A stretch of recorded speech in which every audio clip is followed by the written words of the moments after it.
अस्सलाम वालेकुम, welcome to 94 sports. This is me Saba Pasha. Viewers, सबसे पहले आज हम बात करेंगे Pakistan versus England test series के हवाले से। सीरीज जो है वो पाकिस्तान ने 2-1 से अपने नाम कर ली। बहुत बड़ी जीत, 3 साल के बाद पाकिस्तान ने उन सीरीज में अपना मकाम बनाया है, जीत हासिल किया है। इस पे तबसरा करने के लिए हमारे साथ मौजूद है फॉर्मेट इंस्पेक्टर तौसीफ अहमद साहब। सबसे पहले सर आपको प्रोग्राम में वेलकम बोलते हैं। जी बहुत बहुत शुक्रिया, थैंक यू सर। बहुत बहुत मुबारकबाद। As a cricketer, as a Pakistani हक बनता है तमाम लोगों को मुबारकबाद देने का, क्योंकि एक बहुत अरसे के बाद पाकिस्तान के नाम ये जीत हुई है, और स्पेशली जब हम back to back home series ही हारते जा रहे थे। जी हाँ, आपने बिल्कुल ठीक कहा। और यकीनी तौर पे टीम वालों को तो होगी, लेकिन मैं पहले पाकिस्तान और जितने जो पाकिस्तानी बाहर रहते हैं उनको वाकई मुबारकबाद देता हूँ कि खुशियां बहुत कम मिली। और इससे कंट्रोवर्सी जितनी हो रही थी, इतना कुछ हो रहा था, डेफिनेटली सेलिब्रेट करना चाहिए। और ये बड़ी खुशआइन बात है कि पाकिस्तान ने होम सीरीज जीती है, और जाहिर है जीत की हमें जरूरत थी।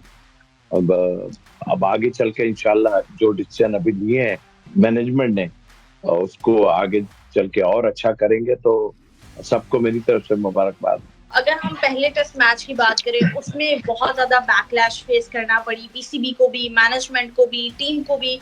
उसके बाद तब्दीली आई, बाबर आजम का टीम से बाहर जाना, टीम में साजिद और नुमान का आ जाना, जिससे मेरे ख्याल से बहुत ज्यादा तब्दीली आई। और यहाँ पर प्रोमिनेंसी साजिद और नुमान की ही है।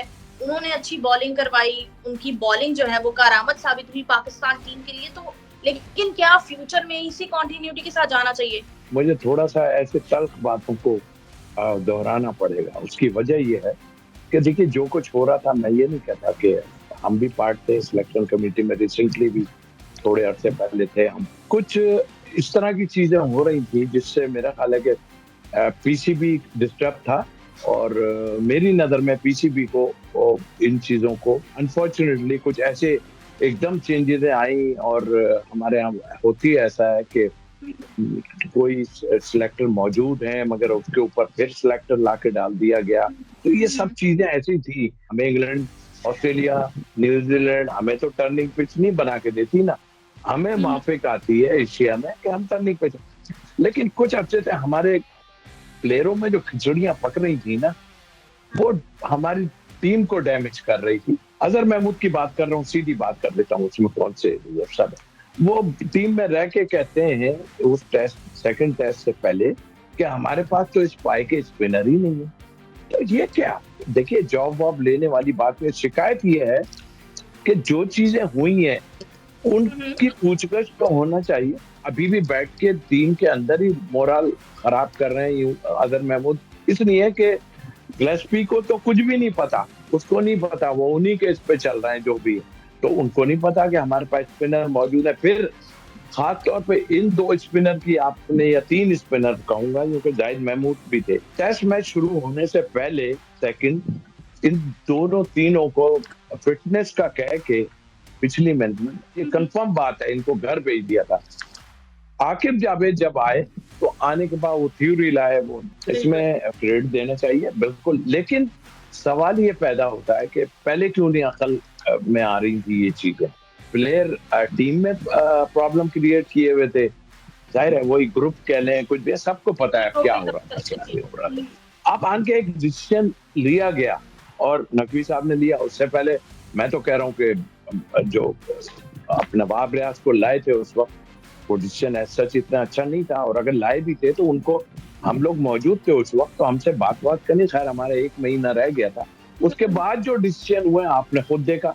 आप, मैं होता कभी भी अम्माद वसीम और आमिर को कभी भी नहीं लाता मैं वहां पर, इसलिए कि ट्रेंटेड लोग हैं।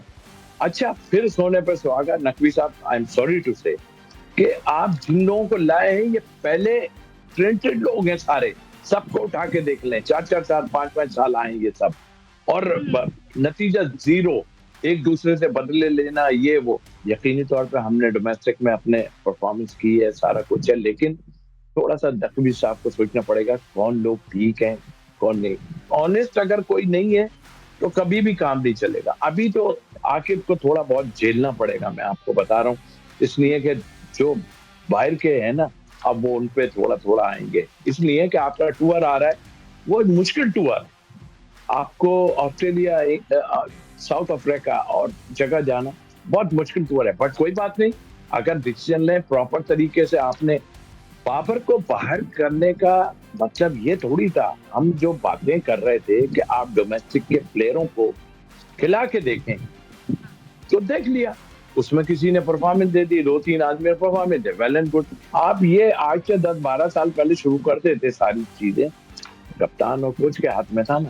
अब आपको सख्ती करनी पड़ी, तो आप ग्रुप जैसी बात कर रहे हैं, आप ये ना हो कि कोई इनसाइड प्रॉब्लम हो। तो मेरा ख्याल है कि जहां जिसको यूज करना है ना, उसको यूज करें। दायरे ऑस्ट्रेलिया सब तो नहीं जा सकते, और ना स्पिन पिच होंगी ना कुछ है।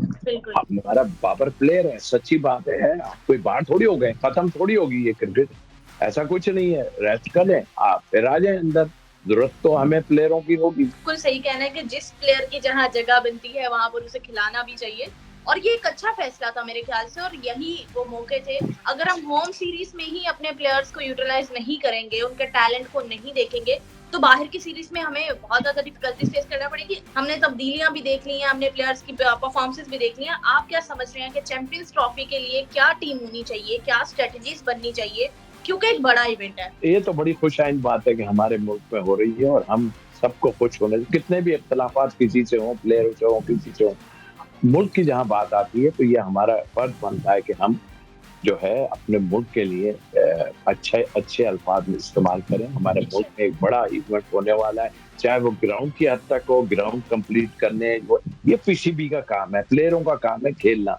जो तबसरे भी करते हैं उनको भी सोचना चाहिए कि बात ऐसी करें, पॉजिटिव भी बातें होती है ना। मैं मैनेजमेंट पे इसलिए बात नहीं करूंगा वहां पर कि वो उनका काम है, ये स्टेडियम बनाना, ये सब है, होगी नहीं होगी, वो स्टेडियम तैयार होंगे ये नहीं, हमारा कोई हक नहीं बनता कि ये खोद के रख दिया, वो बना के रख दिया, वो और भाई होने दो। और जहां तक आपने टीम की बात की, देखिए जीत बड़े मोरल हाई करता है, और आज मैंने शान की उस वक्त भी थी, जाहिर है वो इस ऐसी मुसीबत से आया था कि बाबर को हटाया, फिर कप्तानी का मुसीबत। हमारे टाइम में जैसे थे, अगर बड़े प्लेयर थे ना, उसमें 1-2-3 ऐसे प्लेयर थे जो मशवरे देने वाले सीनियर मौजूद थे। यहाँ तो कुछ है ही नहीं, सब ऐसे ही है। तो मतलब ये भी एक डिसएडवांटेज है कि शान को डिसएडवांटेज मिली, क्योंकि आके आया है, उसने प्लेयरों को तो देखें छेड़ना ही है, चाहे कुछ भी हो। बिल्कुल, मेरे ख्याल से जो छेड़ाछाड़ी शुरू हुई है वो पाकिस्तान की क्रिकेट की बेहतरी के लिए ही है, और अगर इसमें बेहतरी है तो इसको पॉजिटिव वे में लेना चाहिए, चीजों को बेहतर तरीके से हल भी करना चाहिए। बहुत शुक्रिया तौसीफ साहब, आपने हमें ज्वाइन किया, आपके व्यूज हमने लिए हैं। इंशाल्लाह फ्यूचर में भी आपको लाइन इन करते रहेंगे और क्रिकेट के हवाले से बात करते रहेंगे। देखते रहिए 94। Thank you.